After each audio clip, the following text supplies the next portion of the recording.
Correcto, es correcto. ¿Listo? Entonces, pues nada, un fuerte aplauso y una gran bienvenida para Brian. Oh.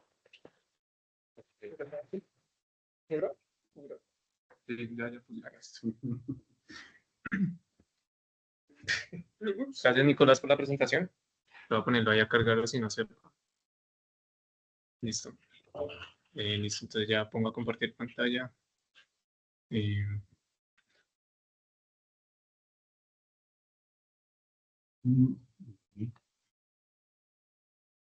Ahí todo. Listo, ya están viendo mi pantalla. ¿Me confirman algunos? Sí. Que sea. Listo. Entonces, bueno, como dijo Nicolás, trabajo sobre, bueno, específicamente es como una exploración de estados topológicos en materiales bidimensionales, específicamente pues aplicando un formalismo que se llama el formalismo de Floquet. Este trabajo pues lo estoy haciendo en cooperación con un profesor de la UNAM, David Ángel Ruiz Tijerina, y el profesor Mahmoud Asmar de la Universidad de Kennesaw. Y pues por supuesto aquí el director, el profesor César Aurelio R. Entonces mi presentación la vi en dos partes. Lo primero que voy a hacer es dar un contexto teórico de lo que creo yo que pues, es necesario para entender de qué se trata mi trabajo. Y lo segundo, pues ya es el desarrollo, los resultados, que pues todavía no he terminado en la totalidad del trabajo, pero pues ya tengo algunas cosas halladas. Entonces comencemos hablando de los materiales bidimensionales. Estos son importantes porque la correlación entre los electrones que se tienen en estos materiales pues hace que aparezcan nuevas propiedades interesantes. Entonces, una de las propiedades importantes en este caso es que uno puede analizar el gap, es decir, la distancia energética que hay entre la banda de valencia y de conducción de esos materiales. En particular, yo me voy a enfocar en hablar de los metales dicalcogenosos de metales de transición, porque el gap pues, está en el rango del visible. Entonces, eso los hace propicios para propiedades optoelectrónicas. ¿Listo? ¿Por qué es importante estos materiales? En los últimos años se ha, digamos, puesto especial interés en estos materiales porque uno puede apilar estos materiales y hacer lo que se le llama heteroestructuras de Van der Waals. ¿Por qué? Porque las interacciones entre los materiales pues, son de Van der Waals. Entonces uno los puede apilar, los puede rotar, los puede estirar y ahí aparecen propiedades interesantes. Por ejemplo, cuando yo apilo el grafeno sobre dióxido de silicio, yo tengo una movilidad de carga de este valor de 10.000 centímetros cuadrados sobre voltio por segundo. Si yo lo apilo sobre nitruro de oro en una red hexagonal, pues fíjense que esta propiedad cambia y aumenta en 10 veces la movilidad electrónica. Eso como para poner un ejemplo, decir que las propiedades de cada material no se superponen, sino que uno puede poner dos materiales y pueden aparecer, digamos, cosas nuevas. Entonces, en particular, como les dije, voy a hablar de los dicalcogenoros de metales de transición, que se basa mi trabajo. ¿En qué se basa? Básicamente es un sándwich. En el pan sería dos calcógenos y en el interior el metal de transición.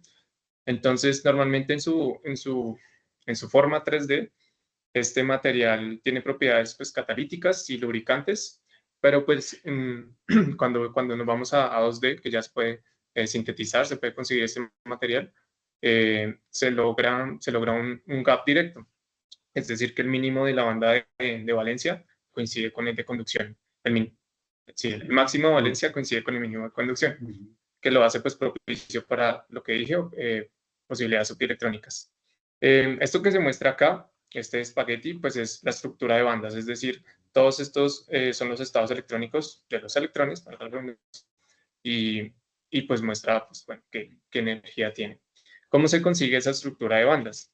Esa estructura de bandas yo la puedo conseguir mediante yendo del espacio directo al espacio recíproco.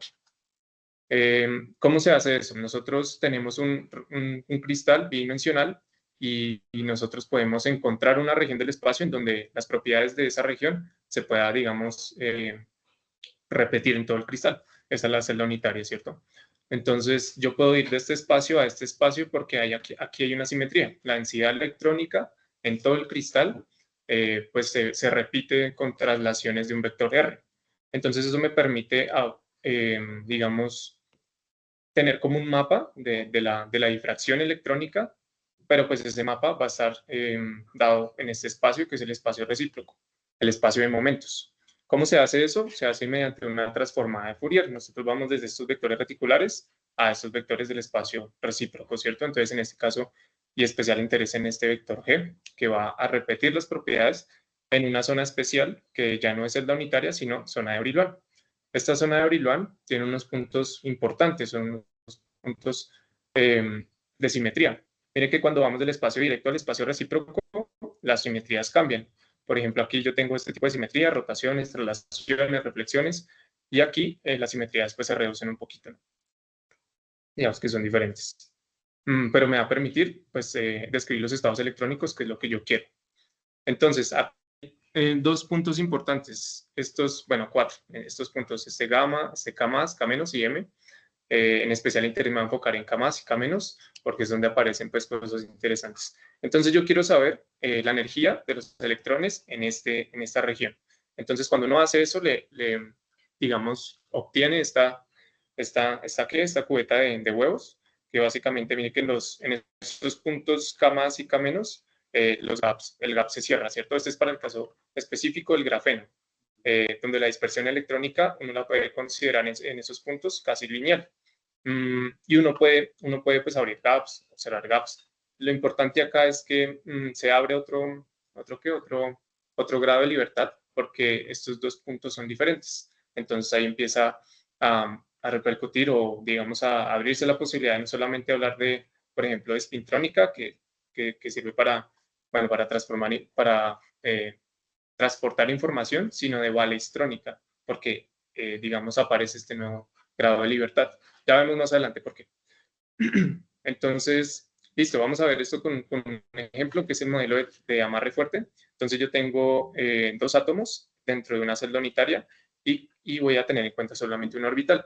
Entonces, piense que aquí estos estados tienen en cuenta pues, la celda unitaria, el número de celda unitaria, cada átomo y cada orbital. ¿Por qué menciono esto? Porque este modelo me va a permitir, como es uno de los más importantes en la descripción de esas estructuras hexagonales, voy a tomar este modelo como referencia para aplicar otro modelo, que es la teoría K.P, compararla y mirar a ver si mis resultados pues, coinciden. ¿Sí? Entonces, este modelo nos da un hamiltoniano que tiene que ver con esta forma.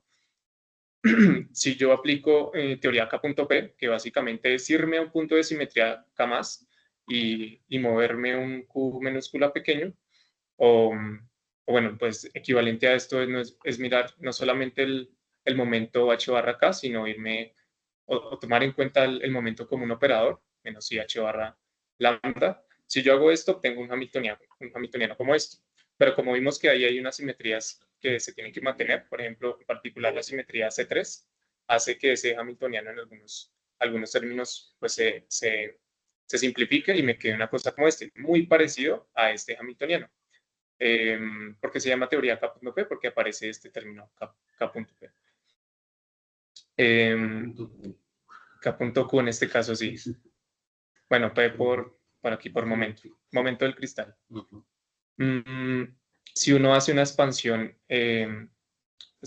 lineal a ese hamiltoniano, creo que están los dos términos, si primero y segundo término, uno termina hallando un hamiltoniano como estos, pues muy parecido a lo que tengo acá. Este hamiltoniano es muy especial porque es el hamiltoniano tipo Dirac, o sea, modela los sistemas relativistas con una ecuación de Dirac. ¿Cómo se aplica aquí específicamente a la materia condensada? Digamos, aquí yo tengo lo que ya les había mostrado, ese punto importante, y se describe con ese hamiltoniano de Dirac, que es este, ¿cierto? Pero aquí ese término M es cero, porque pues no hay gap.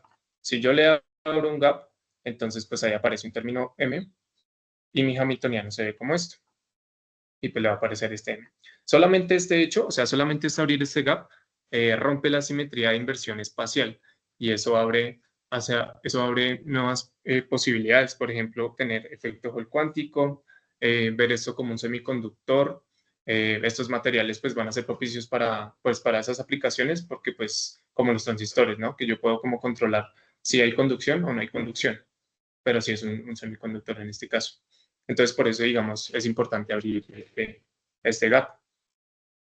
Listo. Entonces ahora lo que voy a hacer es explicar lo que es el formalismo de Floquet, haciendo la analogía con el teorema de Bloch, que es pues básicamente lo mismo. En Bloch yo tengo un potencial que se repite cada cierto vector, es un potencial periódico. En Floquet yo tengo una perturbación en el espacio, un potencial electromagnético que se repite, o sea que es periódico con un periodo. Entonces, con los estados de Bloch, yo lo que hallo es que cada cierto vector reticular G, yo puedo hallar la misma energía. Entonces, para diferentes K, yo hallo la misma energía. Y aquí lo que yo hallo en los estados de Floquet es que esos pasos no son de G, sino son de H barra omega. Y van a permitir, digamos, doblar las bandas. Sí, y ahí van a aparecer más estados de energía para un mismo K. Bien. ¿Eso cómo lo puedo ver? Mire que la estructura de bandas, si yo no abro gap, se ve como esto. Pero si yo le abro un gap, se empieza a ver como esto. Entonces ya más adelante en los resultados vamos a ver que se consiguen ese tipo de cosas. Aquí quiero mostrar la matriz para que vean que es la misma forma. Aquí en la diagonal se suma G en en el caso de Bloch. Y en el estado de Floquet, en el caso de Floquet, perdón, lo que se suma son H barras. Es más o menos H barra omega. Listo, que tiene esta forma matricial. Bien, entonces, pues eso es importante tenerlo en cuenta porque pues ese formalismo lo apliqué en mi trabajo. Ahora lo que yo tengo que hablar es de qué son los estados topológicos, porque pues mi idea es explorar esos estados topológicos ahí. Entonces ya en 2 seminarios pasados, el compañero Esteban habló de topología. Aquí pues voy a retomar cositas de eso. Solamente voy a decir que uno obtiene, o bueno, la topología en ese caso estudia propiedades generales, geométricas de un cuerpo. Yo puedo estirar, doblar, yo puedo hacer varias cosas, pero si tiene el mismo número de huecos, pues tengo un cuerpo que es topológicamente, o mejor dicho, esos dos cuerpos serían topológicamente equivalentes, ¿sí? Solamente un hueco. Y eso yo lo puedo describir con esta característica, que es la característica de Euler, asociado pues a este teorema, que es el teorema de Gauss-Bonnet, que depende del número de huecos. Entonces, los dos tienen el mismo número de huecos, tienen el mismo característica de Euler, por tanto son topológicamente equivalentes. ¿Cómo se aplica esto en materia condensada? Pues si yo tengo estas tres estructuras de bandas, ¿cierto? Y mire que las tres tienen un gap. Esos tres estructuras de bandas serían topológicamente equivalentes porque para que pasen a otra topología tendrían que cerrar el gap y volver a abrirlo. Pues eso es cosa que no se consigue fácilmente. Por eso estos estados son, pues digamos, tan robustos.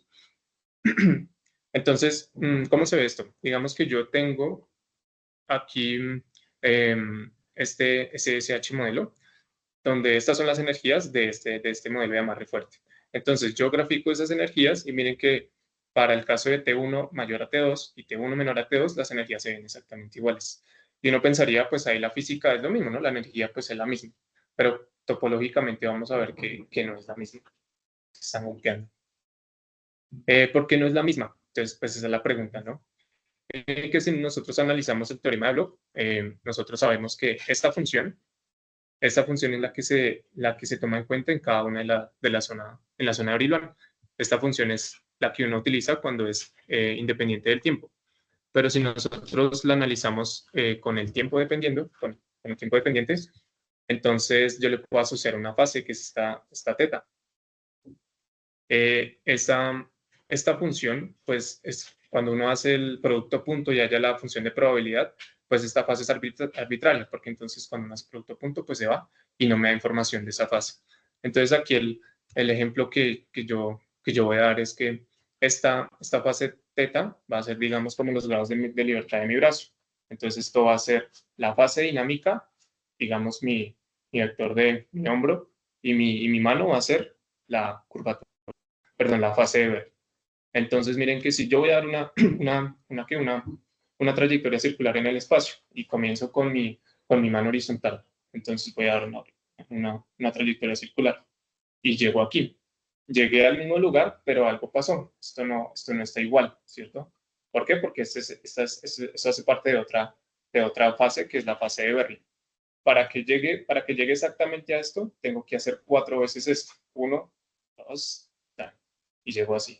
Y tendría que hacerla otra vez, 4 veces, estoy de acuerdo, pero pues de ahí para allá ya no puedo. Eso es para explicar esto, porque claro, la fase dinámica pues está volviendo a su lugar. pero la fase de Berry no es igual. Para que sea igual tiene que ser pues una rotación de 2pi radianes. ¿Okay? Entonces esta fase pues es de especial interés y tiene que ver con la topología del sistema. Esta fase de Berry recoge la curvatura, la conexión de Berry, que ese sería como el potencial vector, pero en el espacio recíproco. Entonces, para que un objeto sea invariante topológico, perdón, pues estos dos estados tienen que ser iguales. Para que eso pase, pues ese coeficiente que yo llamé, pues tiene que ser igual. Esto tiene que ser 0, por ende, tiene que ser una rotación de 2pi radianes. Pero puede ser n veces, ¿no? No una vez, sino 2, 3, 4, pero tiene que dar el giro completo. ¿No tener la solución? Ajá, ahí. O sea, ahí uno sabría que habría un objeto que es invariante topológico. Entonces, si uno hace eso en la zona Brillouin, aquí esto se llama la curvatura de Berry, que es esencialmente este producto cruz entre la conexión de Berry, y eso se hace en una superficie. Entonces, ahí hallamos una cosa que se llama el número de Chern. O sea, donde encontremos números de Chern iguales, ahí tenemos estados topológicamente equivalentes. Bien. Vamos a ver que los números de Chern aparecen, mejor dicho, la curvatura de Berry va a aparecer diferente de 0, especial en estos puntos K más y K menos. Listo, ya les visto por qué. Entonces, bueno, vuelvo aquí. Entonces, ¿la física es distinta? Sí, porque cuando yo analizo los números de Chern, para los dos casos que estaba nombrando, tiene que los números de Chern son diferentes. Entonces, las energías son iguales, el espectro de energías me da igual, pero topológicamente son diferentes. Bueno, ¿cómo conecto esto físicamente? Y lo que pasa es que este número de Chern está asociado aquí a la conductividad. La conductividad está asociada pues a que es cuántica también, entonces aquí aparece un efecto que es el efecto Hall cuántico. La conductividad se cuantiza precisamente porque hay partes en donde el número de Chern es un número y aquí queda con un valor específico. Miren que estos son constantes universales. El efecto que a mí me interesa es el efecto Hall cuántico anómalo, es decir, en el efecto cuántico normal es aplicar un campo magnético en el material perpendicular y ahí aparecen esos estados. Esos estados son interesantes, ¿por qué? Porque ahí aparece conducción de electricidad sin disipación, es decir, sin efecto Joule. No es superconductividad porque pues ahí tiene que haber efecto Meissner, pero sí es pues transporte de electrones, pero sin ese calentamiento, sin ese efecto. Listo. Y en el anómalo pues no se necesita ese campo magnético. Aquí están los tres, lo que les vengo diciendo. Un semiconductor normal sería pues esto, los electrones ahí en sus átomos, y pues para que haya conducción tienen que pasar de la banda de valencia a la banda de conducción. Si le aplico un campo magnético aparece el efecto Hall cuántico, ¿listo? Donde algunos electrones pueden pasar de la banda de valencia a la banda de conducción, pero en los bordes, ahí tenemos unos efectos de bordes. Si no le aplico si no le aplico campo magnético, pero yo hago algunas cosas en el material para que existan esos estados.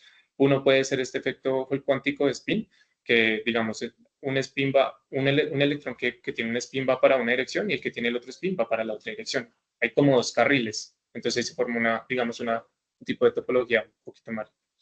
En este paper encuentran eso. Esto es un aislante topológico. Básicamente es una región del espacio en donde hay conducción eléctrica, pero solamente en los bordes de esos espacios. Entonces vamos a encontrar ese tipo de cosas. Entonces ahora sí lo que hice en mi trabajo, tomar este paper, que básicamente tienen dos redes hexagonales, las ponen, es una bicapa, eh, y hacen lo que se llama patrones de Moret, es decir, los rotan o les aplican campos eléctricos y encuentran esos patrones. Lo que ellos encuentran es que al aplicar un campo eléctrico, por ejemplo, una perturbación, eso abre un gap en nuestro sistema. Y ese gap pues, va a hacer que aparezcan estados topológicos. De eso se trata. Estos son los parámetros y yo tengo varios tipos de stacking, de apilamiento. Miren que, por ejemplo, no es lo mismo este HXX, que es, por ejemplo, que los calcógenos coincidan con los calcógenos de abajo, y por ejemplo, RXM, que el metal de arriba coincida con los calcógenos de abajo. Entonces, tengo varias formas de apilar las bicapas, la bicapa. ¿Cuál es el interés aquí? Que el delta sea negativo. Cuando el delta es negativo, van a aparecer esos estados topológicos, va a aparecer una cosa que se llama inversión de bandas, y ahí es donde van a aparecer esos estados. Con un gap positivo, pues eso solamente se obtiene esa separación, pero no se obtienen esos estados, pues esos estados que ya les nombré. Entonces, listo, como voy a hacer eso para mi material, para en especial dos cálculos de metales de transición, y lo voy a hacer pues, en Python numéricamente, pues no puedo hacerlo esto continuo, sino tengo que discretizarlo. Eso lo logro con un método que es el método de Fukui, que pues es uno de los más eficaces, creo yo, para calcular estos invariantes topológicos en estos materiales.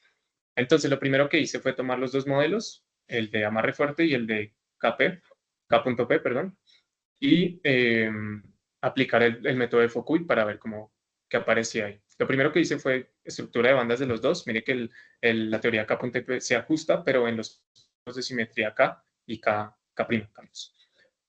Entonces vamos a estar ahí jugando en esos puntos. ¿Qué encontré acá? Que efectivamente si en los dos modelos aparece lo mismo, están apareciendo los estados topológicos, números de Chern que son enteros, 1 y menos uno para el caso de la banda de conducción, 1 para la banda de valencia en el punto K.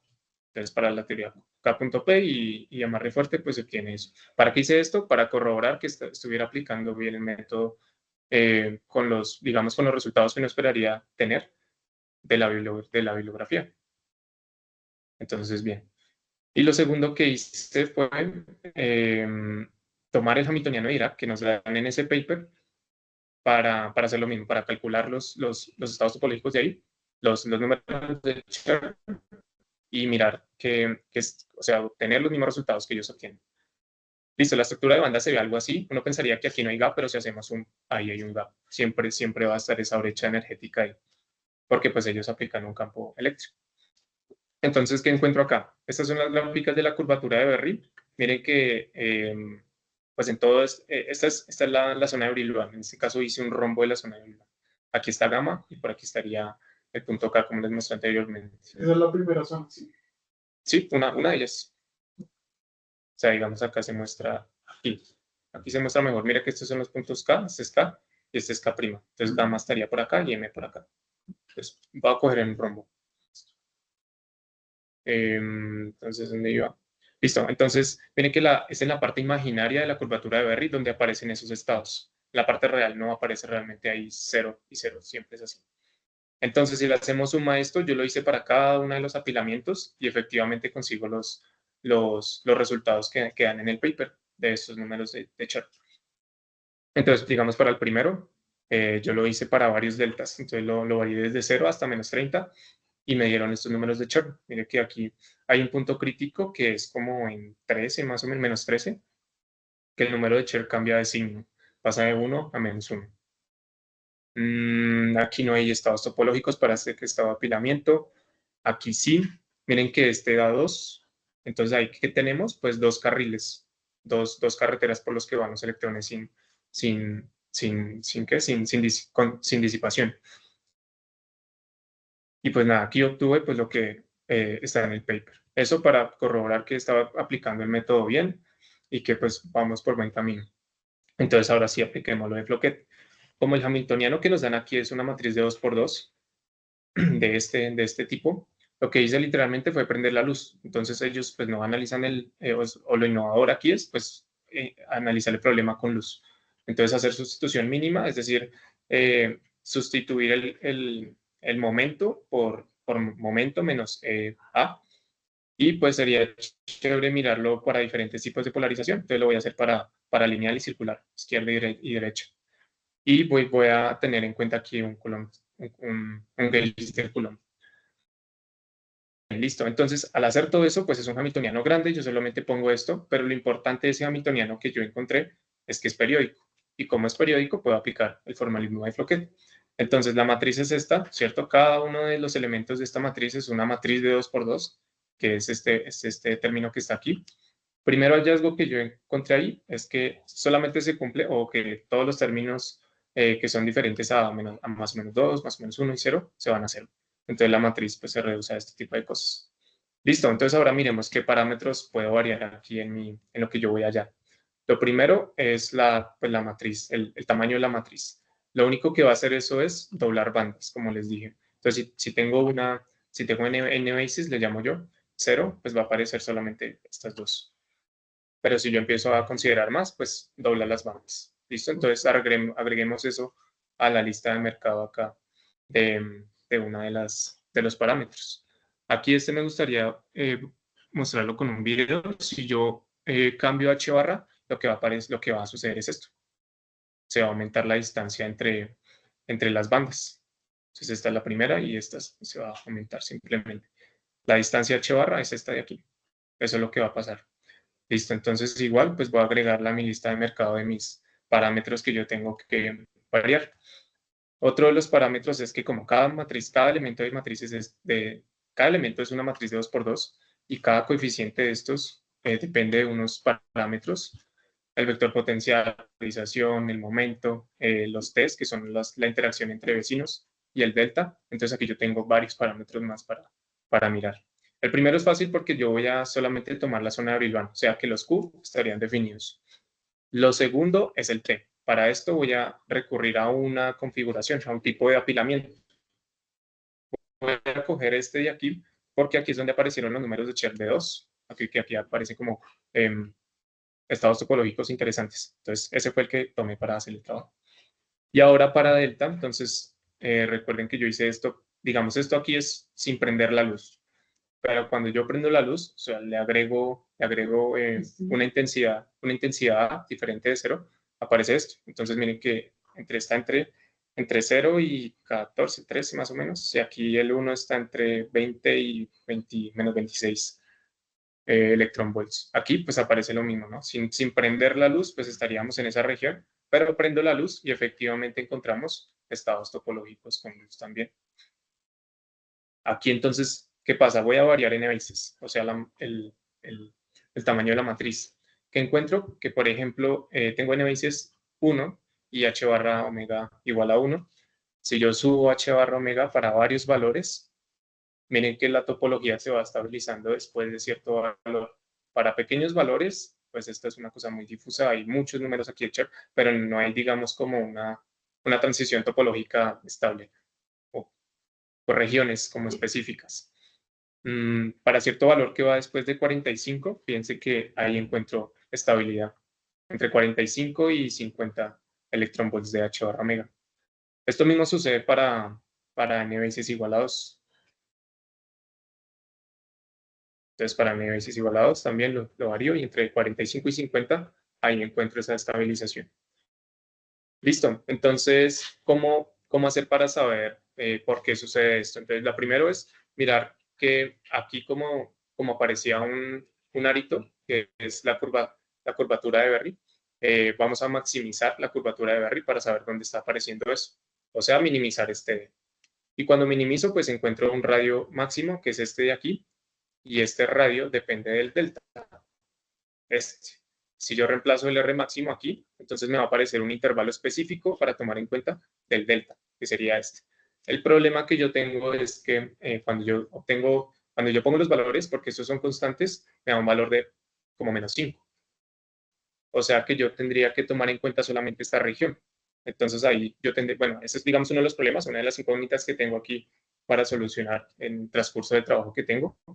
¿Por qué? Porque solamente tengo en cuenta esta parte o también esta parte, porque aquí también están apareciendo cosas pues interesantes.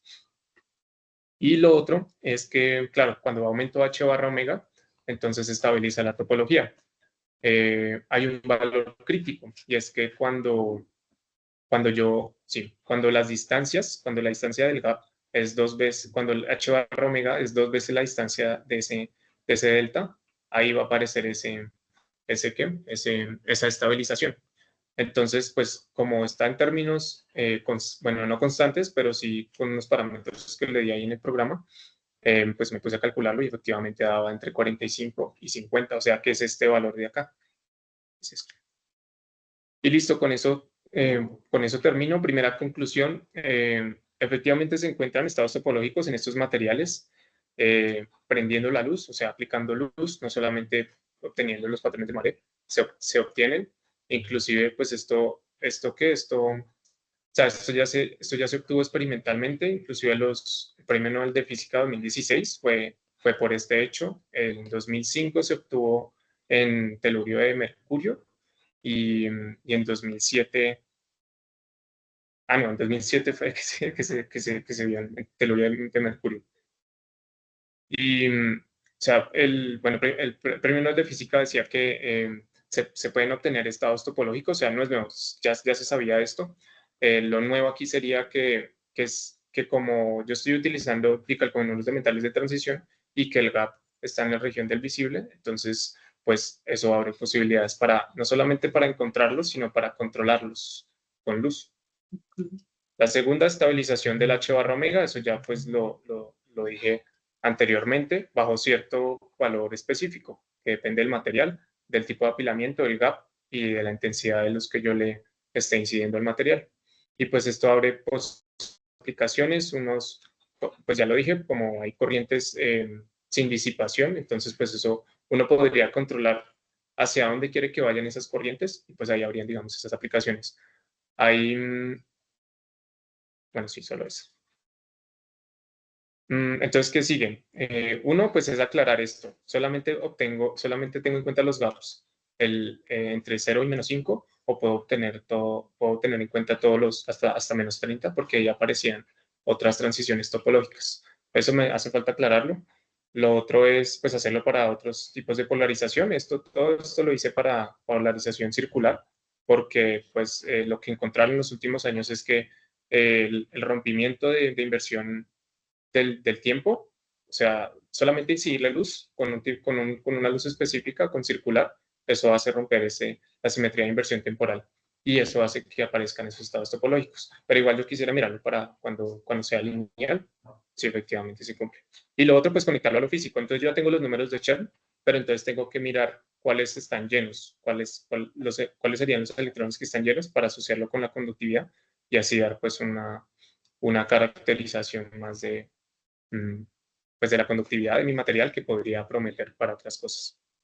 Y listo, eso es todo. Esas son mis referencias de las imágenes y muchas gracias por la atención.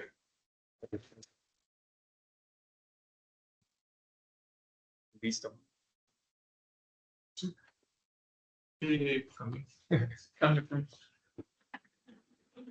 Bueno, muchas gracias, Brian, por tu presentación. Es un gran trabajo. Veo que hay muchas cosas. En este momento, pues, ya se ve cerquita, se hace que cada vez como queda más centrado a tener su objetivo. ¿Alguno en el chat tiene alguna pregunta?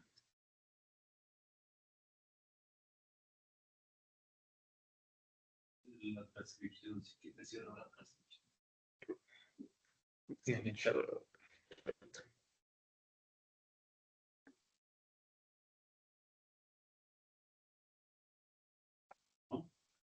No, pues Tengo pregunta y que Walter tiene preguntas. No. Tengo pregunta y comentario.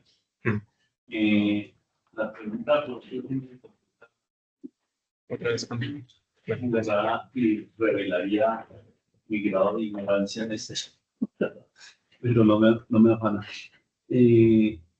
Bueno, tú muestras que en la primera parte escoge, digamos, modelos diferentes de aproximación en el modelo die binding, el de De amarre fuerte y amarre fuerte, y el de la teoría KP. Esos son, esas teorías, esas aproximaciones al problema son empíricos, son semiempíricos.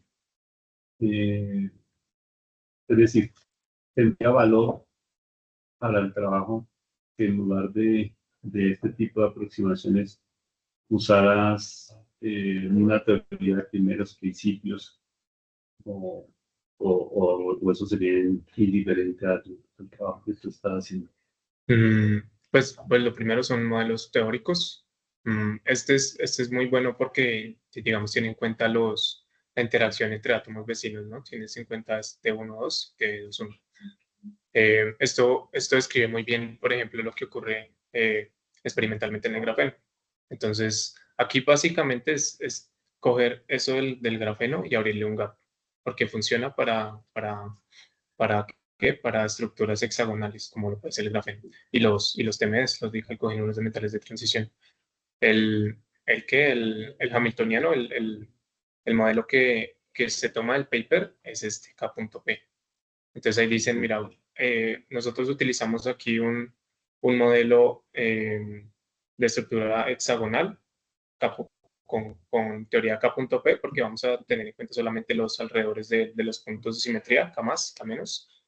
Y ya, esas dos, sí, esas dos. Ahí es una ecuación de tipo viral.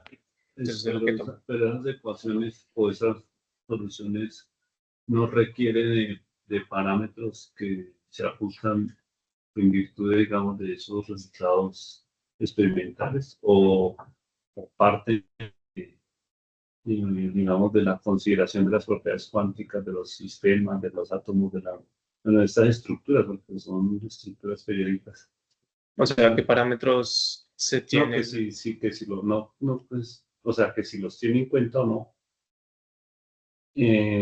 como para entender que entonces estos serían, estas Parámetro teorías físico, serían, sí. sí, Ah, ya. estas teorías serían, digamos, semiempíricas en el sentido de que requieren ese tipo de ajustes y se distancian de las de primeros principios. Sí, ya digamos, no tenía.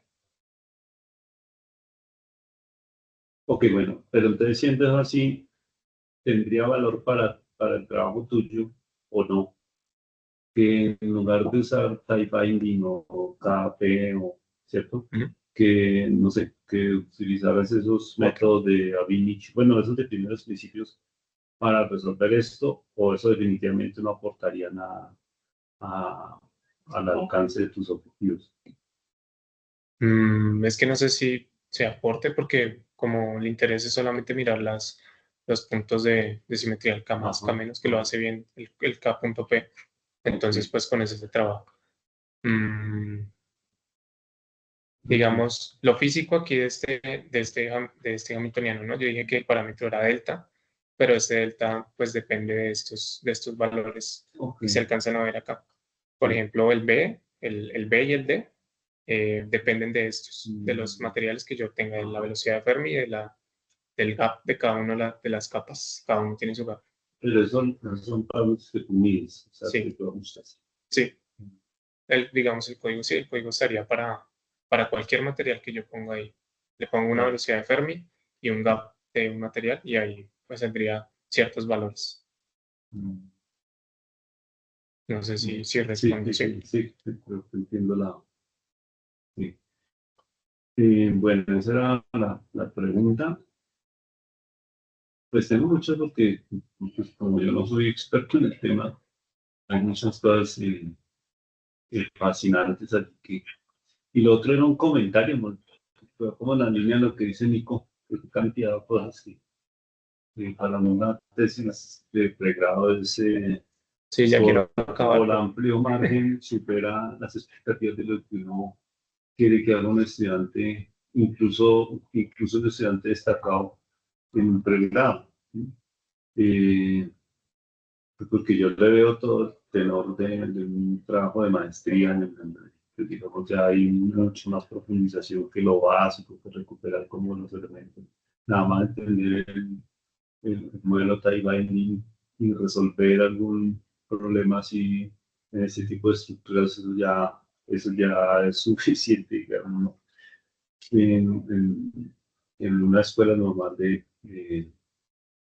pregrado, ¿no? Entonces, mi comentario es ese, que es admirable toda la cantidad de trabajo, la claridad con la que lo expones. eh, y bueno, entonces dices que más o menos en términos de trabajo eso es lo que te tiene Sí, es definido. que lo que pasa es que no he podido, las últimas 3 semanas, no he podido tener contacto con David, porque pues están este cuento de las admisiones allá en la UNAM. Entonces que está aquí lo que he adelantado y pues tengo esos problemas, apenas me reúna con él, le digo, pues aquí voy, ¿qué hacemos con esto? Ok, ok, perfecto. Y sí, porque ya deberías estar pensando en entregar. Sí, ya el documento pues estoy haciendo ya es meter esto que he encontrado y el marco teórico ya lo hice, ya casi. Bueno, y de esto, eh, ahí mencionabas tú que ya habría algo que no está reportado en la literatura, que sería nuevo, que sería incluso susceptible de ser publicado, o no, o todo ya es conocido. Sí, lo conocido aquí es que, digamos, cuando yo aplico luz a un material bidimensional, puede que aparezcan estados ecológicos.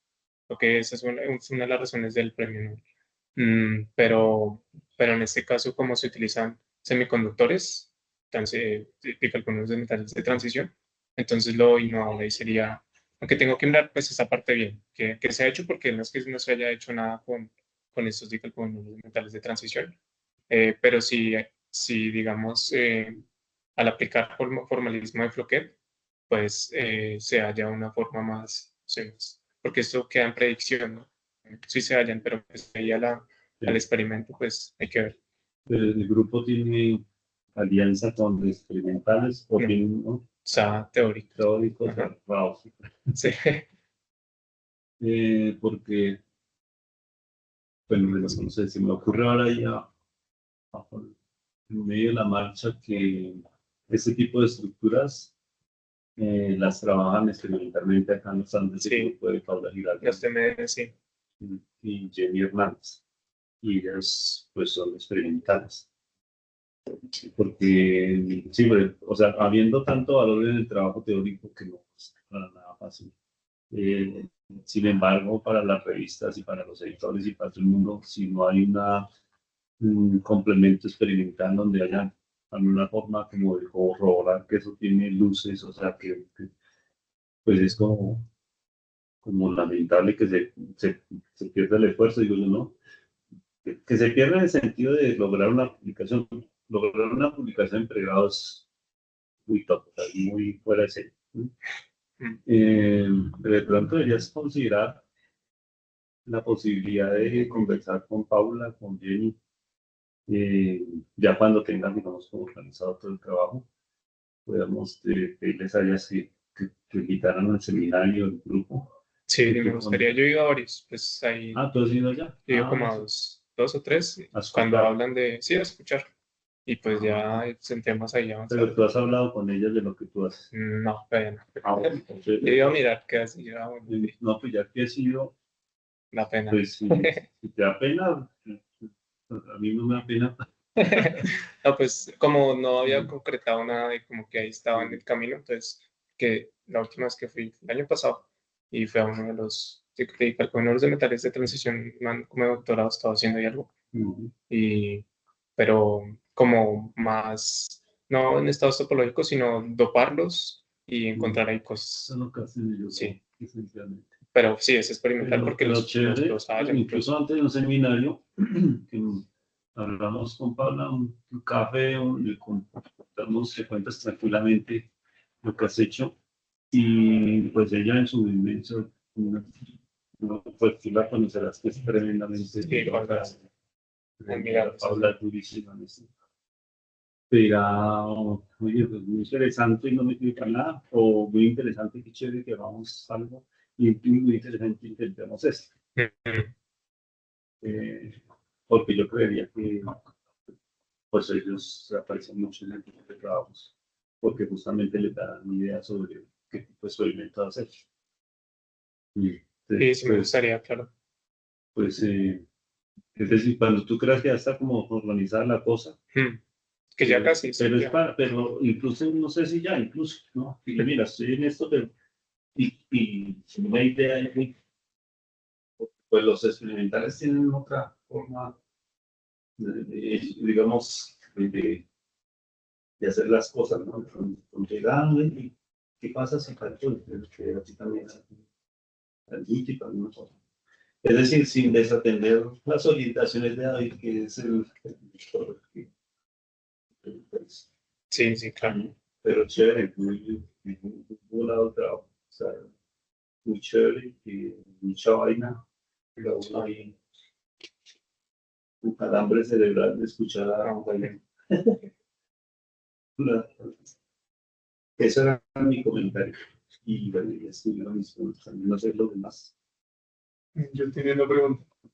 Digamos, cuando en la presentación mostraba los gaps de energía, ¿no? Es decir, como una parábola, la estructura antes. ¿Está? Pero antes, en una diapositiva anterior, mostraba que realmente siempre había, que aunque ahí se veía una intersección, siempre había un gap. Que era un piel así que parecía, que bueno, que realmente eran como unas M's, ¿no? Sí. Ahí se siguen viendo esas M's, o sea, eso sí, siguen habiendo M's ahí. Sí.